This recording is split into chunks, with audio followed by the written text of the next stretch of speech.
Welcome to 28th lecture of graph theory. In the last class, we were discussing about a special kind of intersection graphs, namely the intersection graphs of axis parallel rectangles on the plane. So, these were again considered as a generalization of interval graphs, because axis parallel rectangles can be seen as some kind of two dimensional rectangles, because an interval so it is a two dimensional intervals, because an interval is like this. So, if you had two dimensions and if you consider an interval here and an interval here, so a combined effect is this rectangle, right. Because when you take the Cartesian product, we see this thing. So, in other words, this rectangle's projection is this interval, this rectangle's projection is in this interval. So, in that sense, these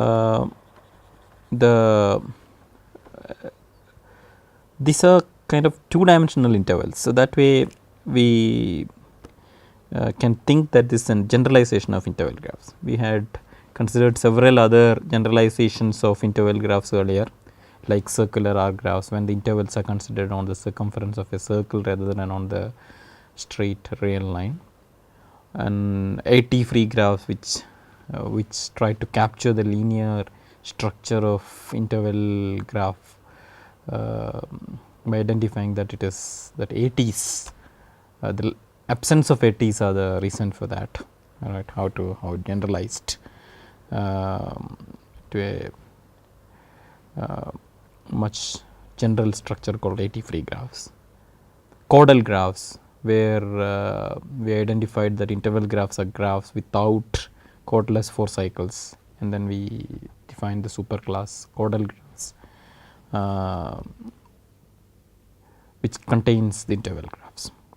So, there are several such generalizations. Here is a obvious generalization where instead of considering the intersection graph of the intervals on the real line, we would rather consider axis parallel rectangles on the plane and then consider the intersection graph. And in the last class, we had also seen that, so there are graphs like cycles and all big cycles which can be represented as the intersection graph of axis parallel rectangles, but which cannot be represented as the as an interval graph, right. They are not interval graphs, right. For instance, the cycles are examples. So, and then we ask this question, is it possible to represent any graph as the intersection graph of two dimensional rectangles, so axis parallel rectangles? It is not possible also, because we told that there is this graph. We promised that there will be a graph which is drawn like this, 3 vertices, and if it is, so okay, I will 3 vertices. So, this kind of a rectangle.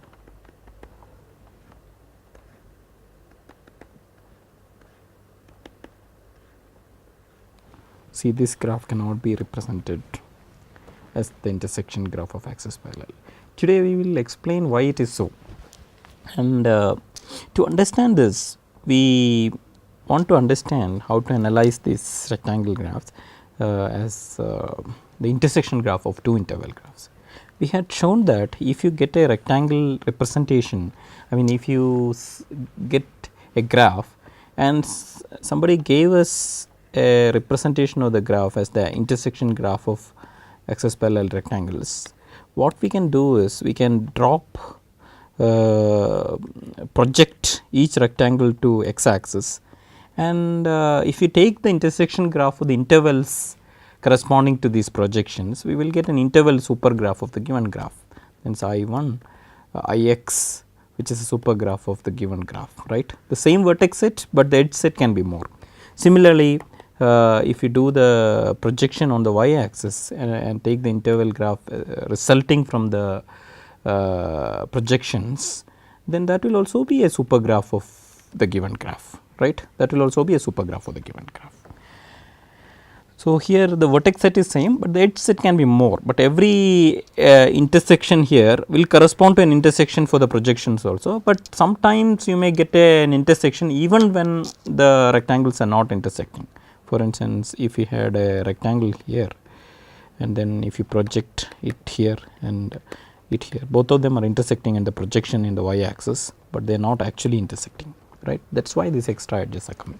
But the crucial property is that if you take the intersection of these two interval graph that we created, that means I x intersection I y. When I say I x intersection I y, I mean the intersection of the edge set.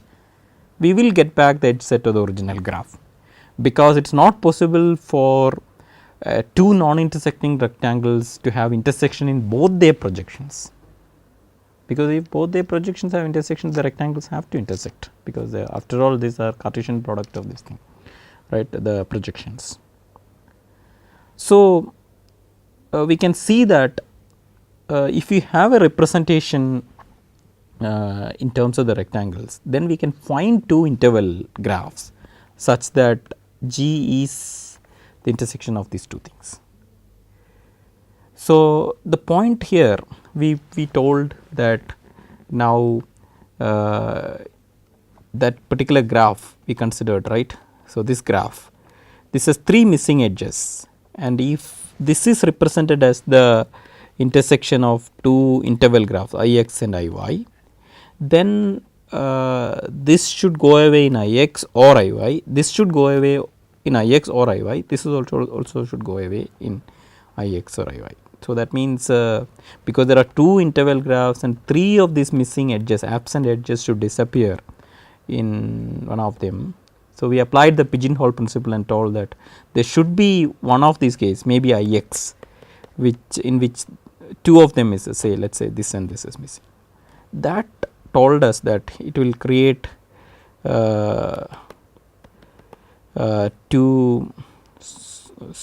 so it will create a 4 cycle for us. This kind of a 4 cycle will come from that. So, this is the 4 cycle in the interval graph, but in the interval graph we cannot have a 4 cycle, and then that is where the contradiction came. So, this was a simple argument to show that there are graphs which cannot be represented as the intersection graph of axis parallel rectangles.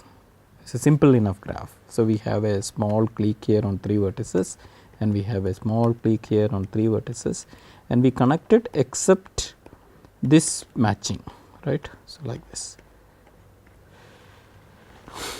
right, except this perfect matching between them. Now, we can generalize this concept further. We can ask, what if I consider the intersection graph of axis parallel boxes in 3 dimension. So, why 2 dimension, we can go to 3 dimension, right. So, then so of course, we can it is a super class now. So, it can capture all the rectangle graphs, the intersection graph of rectangles on the plane, but then it can capture more. For instance, this can be represented. So, and now we will ask whether it is possible to have graphs which cannot be represented as the intersection graph of axis parallel cubes in 3 dimension. It so happens that there are still graphs which cannot be. So, it gives us 2 questions. Suppose I go to next dimension now, 4th dimension, can I do it here? So, given a graph n, is it possible to represent it as the intersection graph of axis parallel rectangles in some dimension, some finite dimension? So, this is the first question which comes to mind. The second question is, in that case, is there a, what is this best value of that, right. So, it is the smallest value of that. So, the first I will show that it can be done on some dimension. So, this is done by Fred Roberts in the 1960s. He showed that any graph on n vertices can be represented as the intersection graph of some axis parallel boxes in some n by 2 dimension. So, we will not get to the details of n by 2 dimension. I will show you how to represent in n dimension at least.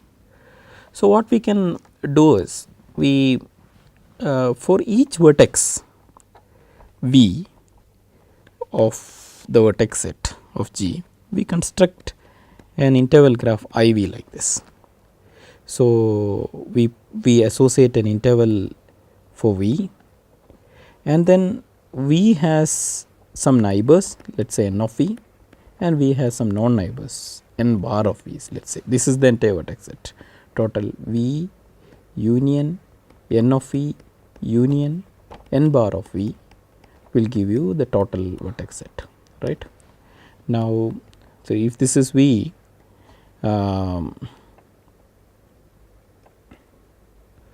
now all the neighbors of v can be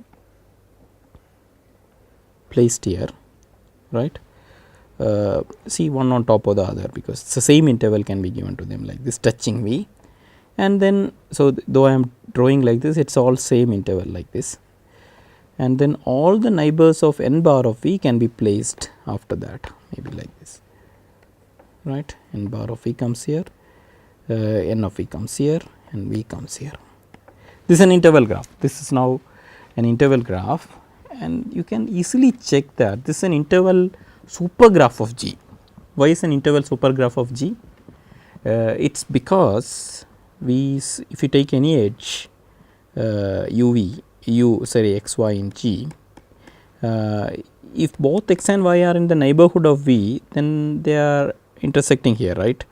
And if one of them is V, then the other has to be in n of V, because they are an edge and then they are intersecting, and then one of them is in both of them are outside n of n bar of V, then they are also intersecting here, and one of them is in n of V and one of them is in n bar of V, they are intersecting here, right. So, therefore, all the edges which are present in G is present. So, it is a super graph, there are more edges, that is the only thing. But as far as V is concerned, so this is what for each vertex we can draw a graph, we draw such n graphs, right. I for each vertex I v, for each vertex v I can construct an I v like this. Now, I claim that if I take the intersection of all these interval graphs, I should get back the edge set of the original graph, because everything is a super set. So, when you take the intersection, we may get a superset. Is it possible that some edges which are not present in G may still remain in the intersection? Suppose such an edge is there x y, which is not present in E of G, is present in the intersection. So, let us say for x and y, for corresponding to x, I have constructed a graph, right, like this.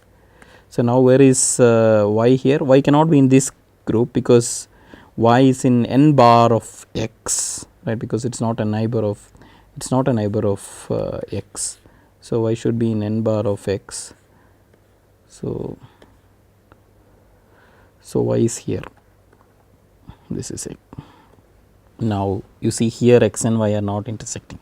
So, therefore, even x y is not an edge of this interval graph I x, is not an edge of I x. So, when you take the intersection of all these interval graphs, we should get back the original one. So, the key point here is one thing is we have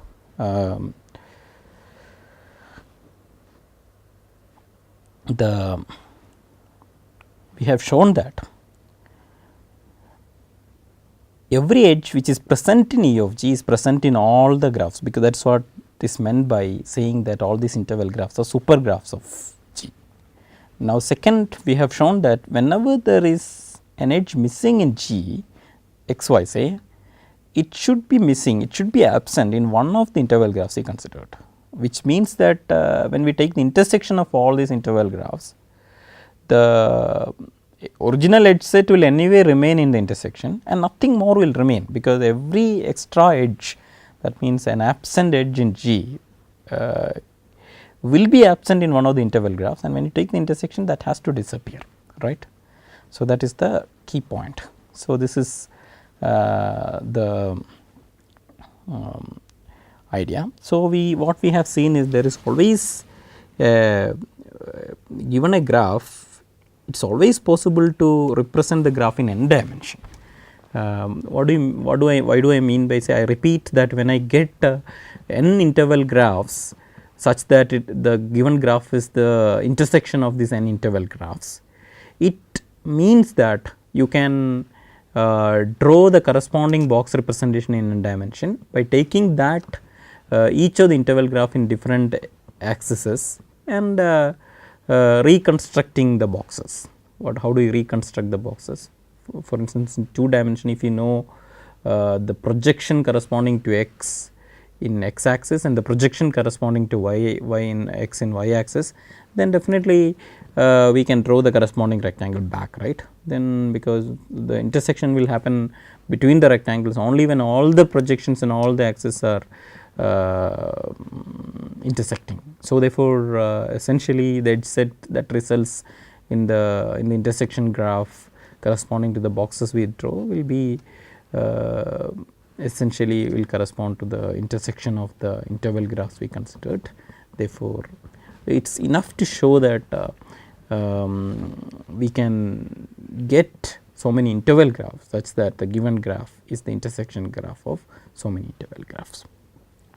So, the key point here is anyway the idea is, given a graph, you can always find some value which is less than equal to n, such that it can be represented as the intersection graph of axis parallel rectangle in so many dimensions in a, so the boxes of that dimensional space. Now, Roberts had shown that in fact you need only n by 2, and extending the argument which we gave for this graph, right, this is the triangle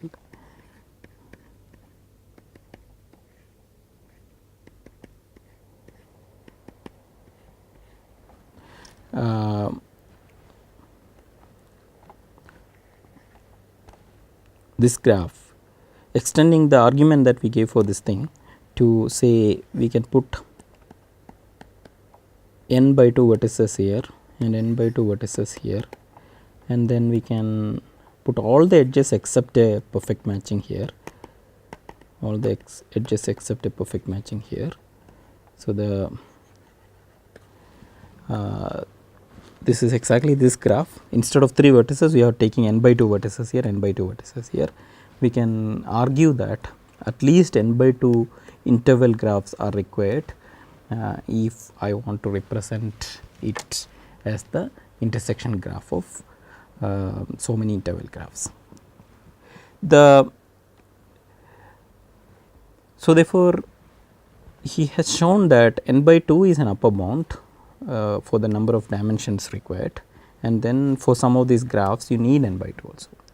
And of course, the interesting question is what is the smallest value, and we also can call this parameter as boxicity of the graph. That means, the minimum integer, it is the minimum k such that G can be represented as the intersection graph of axis parallel rectangles in k dimensional space. So, the minimum integer k is that G can be represented as the intersection graph of some family of axis parallel k dimensional boxes is called the boxicity of G. So, later in fact, many other upper bounds are known for boxicity rather than n by 2. So, for instance, it can be shown that in fact 2 into chi of g square is an upper bound for the Boxicity, where g square is the square of the graph, square of g. Square means what? That means you take g, and along with that you add a few more edges. Whenever u and v are non-adjacent and at a distance of 2 in g, then we add this new edge. So the resulting graph is called g square. So this is chromatic number of g square times 2 will be an upper bound for Boxicity. This will be 2 times delta square plus 2. Easily you can easily show that this is at plus 2, and yeah, by some little work you can show that 2 delta square is also an upper bound.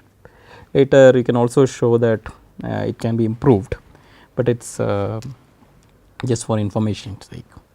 But our point is to show that these are all generalizations of interval graphs in various ways. There are several other interval graphs, and these are all interesting special classes of graphs. So, like Boxicity, you can also consider intersection graph of axis parallel cubes.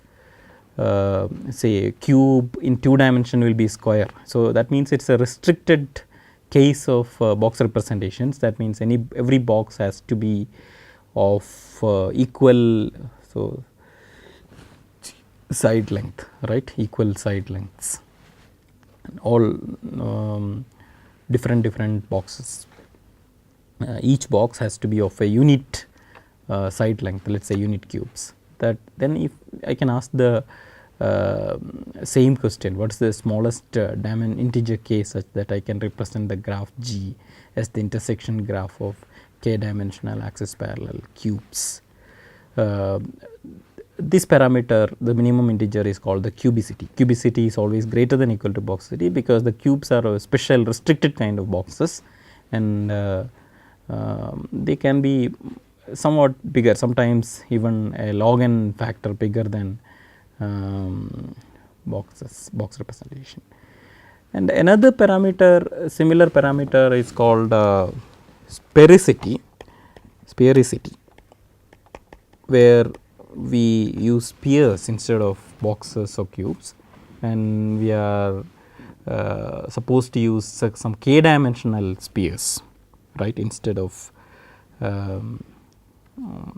just 3 dimensional or 2 dimensional sphere will be a circle, right. Again, coming back to 1 dimension, it will all become intervals. The cubes will become unit intervals, while spheres, right, in the again unit intervals.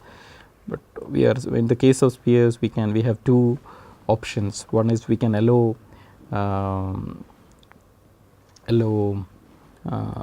spheres of same radius only, or we can allow spheres of different radius, and sphericity is used for the corresponding dimension when we allow only spheres of unit radius. So, these intersection graphs can have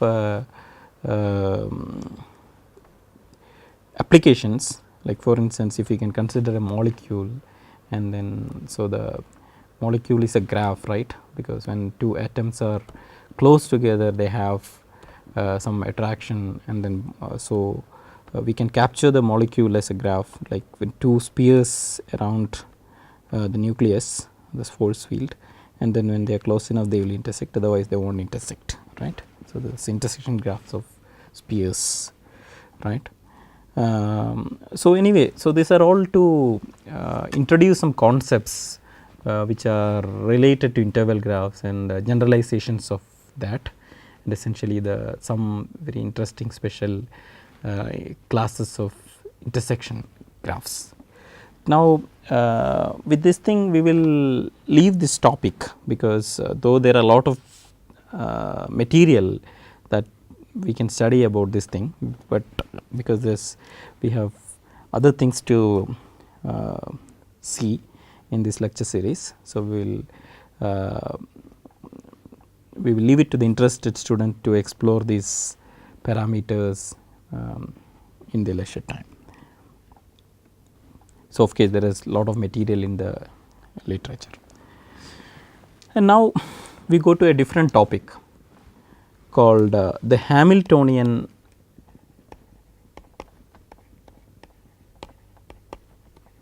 circuits. In fact, we have seen a certain type of circuits earlier, which is known as the Euler circuits. So, what was that? Given a graph G, so you are taking a closed walk in such a way that every edge is covered once and only once, right. So, for instance, so if this is this thing, so this was the Euler 2, right. You just go from here and then go from here, maybe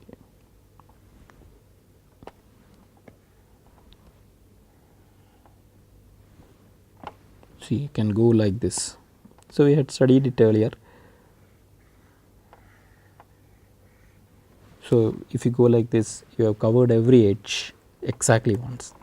Now, the Hamiltonian circuit is its Hamiltonian cycle is a counter is a the corresponding question for vertices. So, given a graph G,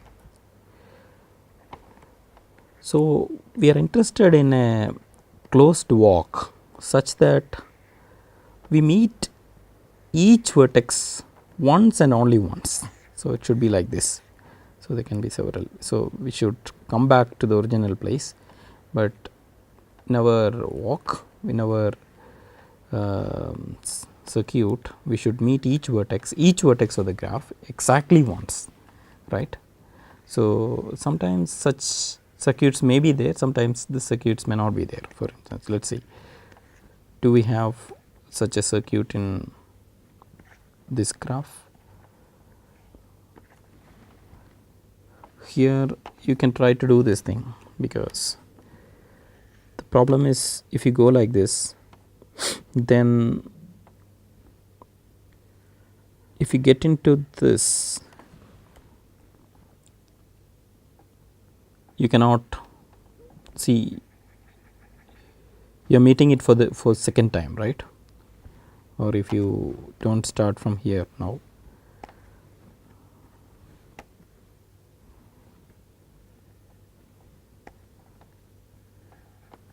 so if you go from here and then go, but then you will end up coming here. So, it is with some trial and error we can see that it is not possible to find a Hamiltonian circuit here, because every time you without re-entering the vertex, one of the vertices, you cannot come back to the same place, right. So, what are some obvious situations where Hamiltonian circuits cannot be present?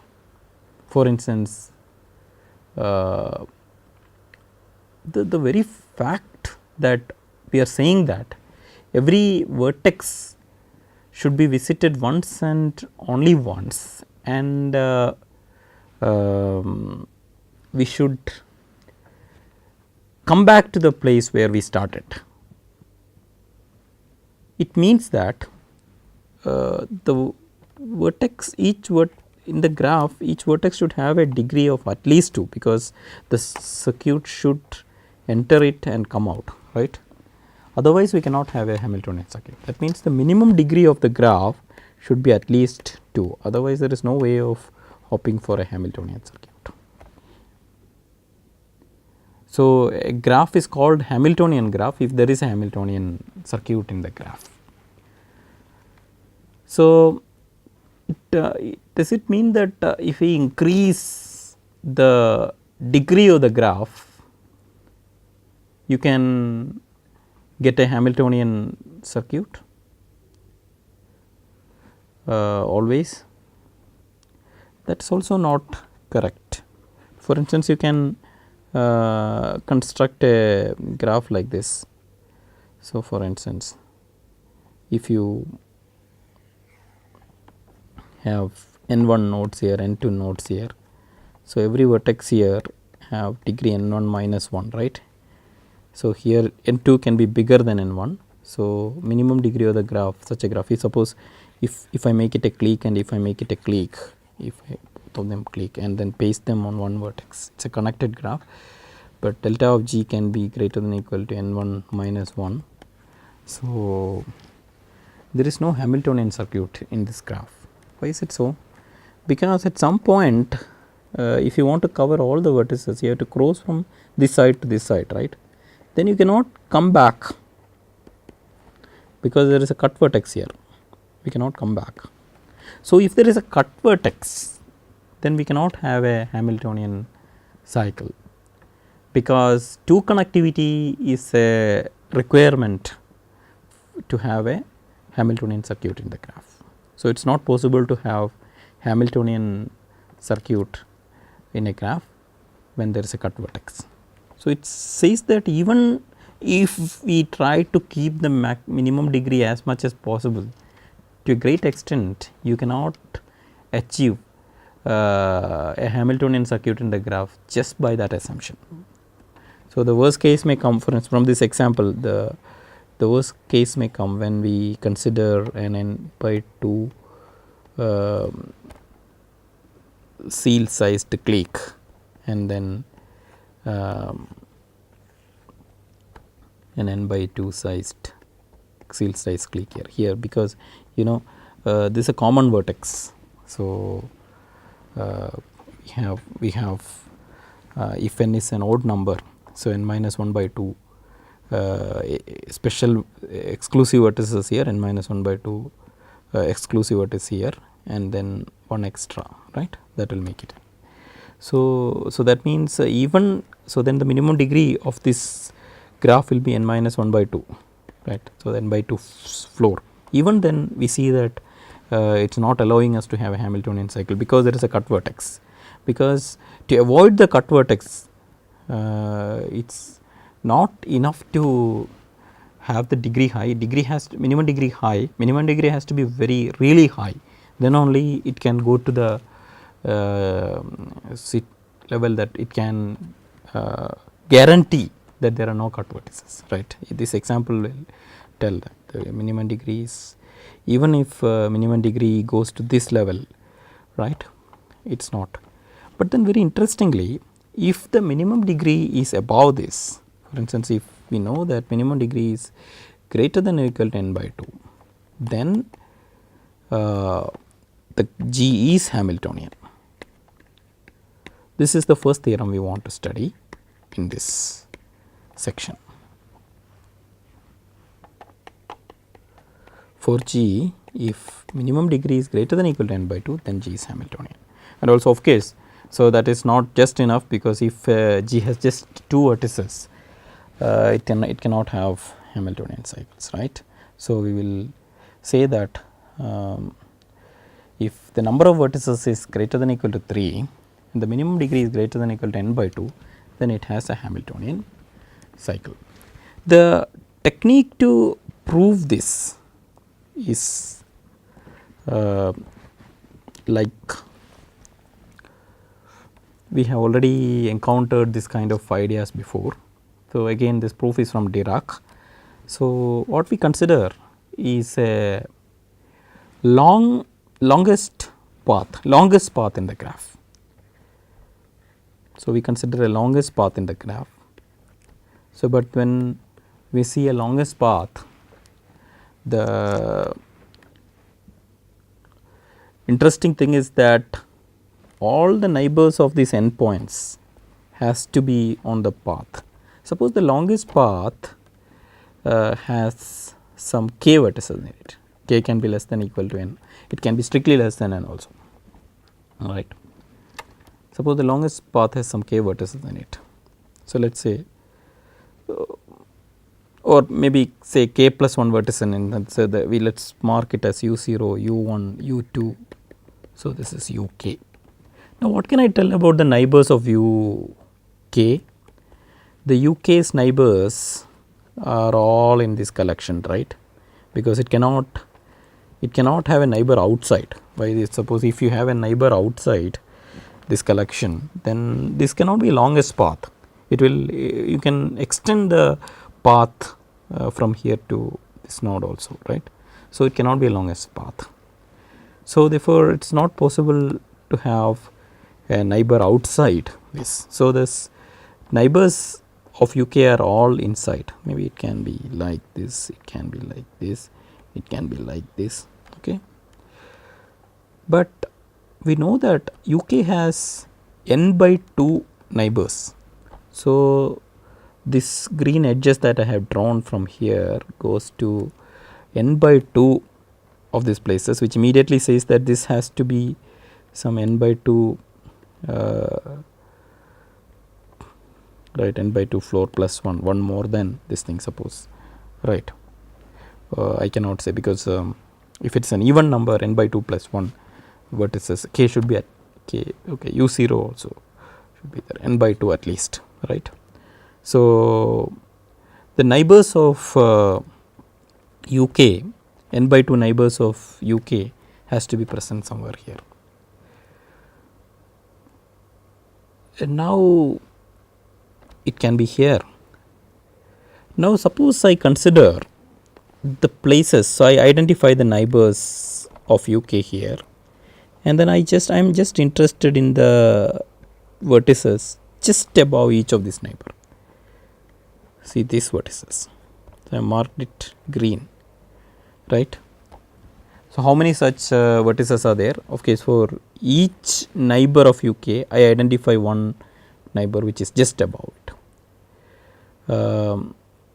So, at least n by 2, right, n by 2 or more, because there are n by 2 neighbors here, and each of them, see, it does not mean that we are not saying that there will not be a green edge from here, but we are just collecting those vertices which are just up. So, if there is this thing, we will collect this also, not only this vertex, we will also collect the next vertex also, these 2 vertices I will collect, right. So, I am collecting all the vertices which are just after a neighbor of UK, and there are at least n by 2 or more such things. Now, the question is, where are U0's neighbors? So, is it possible to have U0's all neighbors are in this collection of case U1 to UK, among the U1 to UK, all the neighbors of U0 should be present. Now, is it possible for U0's neighbors to avoid all these places which are just above the neighbors of just after the neighbors of UK? In that case, because we have already considered at least n by 2 such positions, right, and U0 is one, U0 itself cannot be a neighbor of that, right. So, this k can be maximum n minus 1, right. So, sorry, n. So, then U1 to UK can be total n minus 1. So, among the available n minus 1 positions, if you avoid n by 2 or more things, then you will have only less than n by 2 candidates for then placing the neighbors of U0, right. We cannot do that, because U0 also have n by 2 neighbors. So, it is clear that it is not possible for U0's neighbors to avoid all these places, dark green places which I have marked, means the places which is just after a neighbor of UK. Repeating the argument, so we considered a longest path. The interesting thing about the longest path is both U0 and UK, the n vertices, should have its neighbors in this path itself. We claim that there exists a neighbor of UK in the path such that just after this, the next vertex in the path is a neighbor of U0, like this. There is something like this is what we mean. Suppose it is not there, then U0's neighbors should be avoiding all these places which are just after the neighbors of UK, right. That means they are avoiding greater than or equal to n by 2 places from the n minus 1 available places for them. So, how many of them can be there u0, how many neighbors u0 can have? Only at most n minus 1 minus n by 2, that is strictly less than n by 2, but we know that u0 has at least n by 2 neighbors. So, it is always, it is guaranteed that u0, at least one neighbor of u0 will sit just after a neighbor of UK, some neighbor of UK on the path. So, this clearly tells us that this path can be converted into a corresponding cycle this way. So, for instance, if I draw it with green, so I can go like this, then I can take this jump to UK and then come back and then take this jump back to u0. The green cycle which I have drawn here will be a cycle of length k, right. Sorry, k plus 1 here. So, means if the number of vertices in the path is k plus 1, here the cycle also has the same length. So, that path is converted to a cycle now containing all the vertices, right. That was possible because we could identify an edge in the path such that below the earlier n vertex of the edge with respect to this path was a neighbor of UK and the other n vertex was a neighbor of UK. That is why we could cut it here, right. So, that is why we could make it. So, we just get rid of this thing, we get a cycle like this. Now, if this u0 to UK was the entire set of vertices, that means this path contained all the vertices, we are done, we got a Hamiltonian path here, cycle itself here. So, suppose it is not,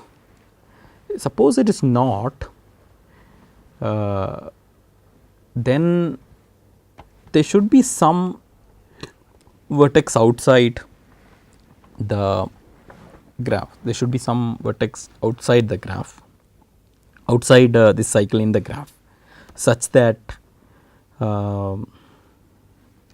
it is not part of this, but then this is a connected graph. So, this cycle cannot be totally disjoint from the remaining part of the graph. So, if there are some, there should be some vertex outside which is adjacent to something here in the cycle, right. So, maybe it is adjacent to here, say it is adjacent to here, right. It has to be because it is a connected graph, you cannot have this cycle not adjacent to any vertex in the remaining graph. In that case, what will we do? We will start from, because here suppose if this is the this thing, so then consider the vertex which is just below the cycle. We could have started from here, followed this cycle like this and then followed here, and then we could have extended it, because it is a cycle, any vertex adjacent to the cycle can be brought into a path which contains all the vertices of the cycle and that, because we can jump into this and then follow the cycle like in whatever order until here, right, and then we will just cut here, that is all. So, so this will be a longer path, because now it contains more vertices, see u0 to UK and this vertex. So, the original path we considered was not the longest path. So, it is a contradiction. So, we can infer that. So, if the minimum degree of the graph is greater than equal to n by 2, then we should have a Hamiltonian cycle in the graph. So, the crux of the argument is to consider the longest path, and then we argued that the longest path can be converted to a cycle containing all those vertices in the path, and if this longest path contained all the vertices of the graph, then we got a Hamiltonian cycle, because now one cycle has all the vertices in it. If not, then there should be some vertices outside this cycle which is adjacent to at least one of this vertices of the cycle, otherwise the graph will get disconnected, right. Graph is a connected graph. Why is it a connected graph? Because the minimum degree is n by 2, and you cannot have a graph with minimum degree n by 2, but disconnected. What is the reason for that? The reason for that is, suppose it is disconnected, there should be a smallest component. The smallest component will have number of vertices less than equal to n by 2, and even if it is a clique, the degree of the vertex has to be strictly less than the cardinality of the component less than n by 2. So, it follows that it cannot be disconnected, right, it cannot be disconnected. So, therefore, the connectivity is assured. Therefore, every vertex outside the cycle has to be adjacent to at least one vertex on the cycle, and we can cut the cycle at that point and elongate the path, make the path longer, right. That contradicts the assumption that we have taken the longest path in the first place. So, now let us look at the situation. So, is it possible that it is the connectivity that creates the problem, because we have seen that an example where even n by 2 floor degree of minimum degree of n by 2 floor is not helping us to infer that there is a Hamiltonian circuit in the graph. So, but then there was a cut vertex, that was the problem. Suppose we assume that the connectivity of the graph kappa is greater, can it help? For instance, is it some 2, 3, maybe little high, it is a large value, but even then it will not help, because if you consider a complete bipartite graph. So, let there be n1 vertices here, n2 vertices here. So, it is a complete bipartite graph. The connectivity of this graph is definitely n1, because you can see any 2 vertices if you want to disconnect. So, you have to remove all the vertices here, because as long as even one vertex is left on the other side, then you have a path still through that vertex, right. So, the smaller of the two parts is the connectivity of this complete bipartite graph, right. So, then what you can say is how big a Hamiltonian how big a cycle can be there in this graph. Is it possible to have a Hamiltonian cycle? So, with some thought we can easily see that it is not possible, because so if you go, so any cycle can have to zigzag between the two parts, because the edges are only across the two parts. So, suppose if you go like this, then you can come here, then you go here, come here, go here, like this, you can zigzag between the two parts, but it is like the cycle is taking, every time it is taking one vertex from this side, it is taking one vertex from this side also, and then it takes one vertex from this side and one vertex from this side. So, it is finishing of the vertices on both sides in equal amounts. So, definitely n1 is, since n1 is smaller than n2, n1 will finish off faster than n2, and then we will not be able to follow the cycle, right. So, the cycle cannot be bigger than 2 times n1, right. So, that is finally when you finish this thing, you will have to come back here and finish. So, because 2 n1 may be the biggest cycle that is possible. So, you cannot zigzag more than n1 times, because every time it comes into this side, A side, it will this is A side and this is B side, it will finish off one more vertex from the A side. So, the connectivity cannot help, because this complete bipartite graphs have indeed high connectivity, but still it is not allowing us to infer that there are Hamiltonian paths in it. So, connectivity is also not the key thing.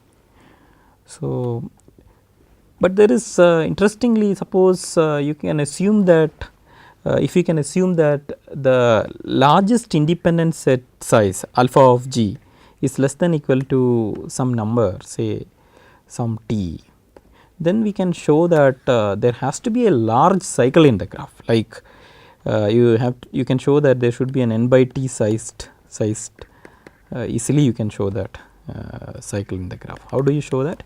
Because alpha is less than equal to t, what should be the chromatic number?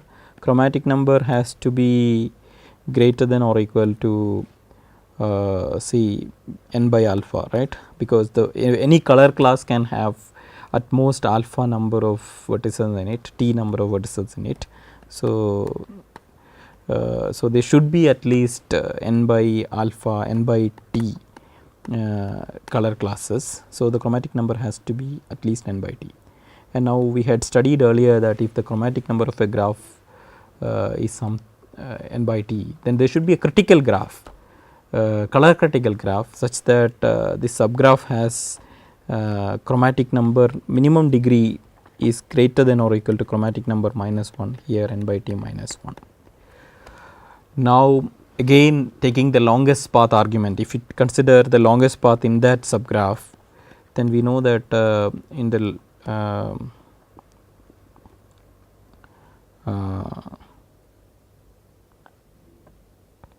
the longest path should have all the, see for instance, if you look from this side, so all the neighbors of it should be on this path, right, because otherwise you can make the path longer than this. Now, if you consider the last neighbor among this thing, so this entire part should contain n by t minus 1 neighbors of this thing, maybe more, but at least those many, and this vertex, that is plus 1, that is n by t vertices in it. And here we have because we can jump directly to here and then come back here via this. So, there is a cycle of having n by t vertices, right. So, therefore, we can infer that if the independence, biggest independent set size, if alpha is less than equal to t, then there exists n by t cycle in G. There exists an n by t length cycle in G, but it is not a Hamiltonian cycle, it is only a long peak cycle. It is because the Hamiltonian cycle means it has to be of length n itself, that means it has to contain all the vertices of G, all the vertices of G. Interestingly, so this is alpha being small is not enough to have a Hamiltonian cycle, but suppose the alpha is less than the connectivity of the graph kappa of G, connectivity of the graph, then we can infer that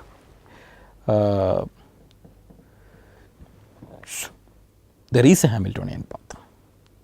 So, we will, the next aim of this aim is to prove that. How do I show that? So, now the setting is like this. Suppose you have a, so you consider the longest cycle this time, longest cycle this in the graph. If it is a Hamiltonian cycle, well and good, we are done. So, it is not a Hamiltonian cycle. Now, there are some vertices outside, right, the cycle, longest cycle. Now, we can consider to this cycle, we can consider a fan, because it is a k connected graph, right. There is a fan, k fan in fact. So, if for instance, if the cycle length is more than k, we can find k paths, independent paths starting from here, but internally disjoint paths and ending at different vertices here somehow, right. So, where it ends we have to analyze. On the other hand, if the cycle was smaller than k, then what will happen? Suppose it was a small cycle, very small cycle compared to k, then what will happen is you will be able to get fan paths starting from here to here to here to here to here, and reaching all the different n vertices, reaching all the different n vertices, right. That means the cardinality of the fan will be C. So, therefore, we can see that starting from any vertex outside, x outside, we will be able to identify fan paths of cardinality minimum of C comma k, where k is the connectivity of it, right, the fans. But is it possible that C is the smaller of k? No, because in that case what will happen, because this all to all vertices of V there is a fan path ending. Then what will I do? Then I will start from here, then I will follow like this and then come here and then go here and then catch this x and come back. So, this is a longer cycle than the red cycle, which I assumed was the longest cycle available in the graph. So, it is not possible to have this picture. That means there are so many fan paths coming from x and ending at all the different vertices of this thing. That is not possible, because in that case I can elongate so the cycle, I can make the cycle bigger by not going through this edge, but go here and come back. It will be bigger, at least one more vertex. You may catch even more, right. So, it is not minimum of C comma k. In fact, C is bigger than k. In fact, we know that C is bigger than k. So, therefore, the k is the smaller of this thing. So, it is all the k paths should be there, but is C so small compared to k? Definitely not, because as this argument we just told essentially tells us that we cannot have two fan paths from x ending at adjacent vertices of C. So, because we can, if this is ending here, then we cannot have an ending here, cannot have it ending here. So, it can only end here, right, from next, because otherwise we will just elongate here, right. And we will continue with this proof in the next class, because this needs some time. So, we will finish it in the next class. So, thank you.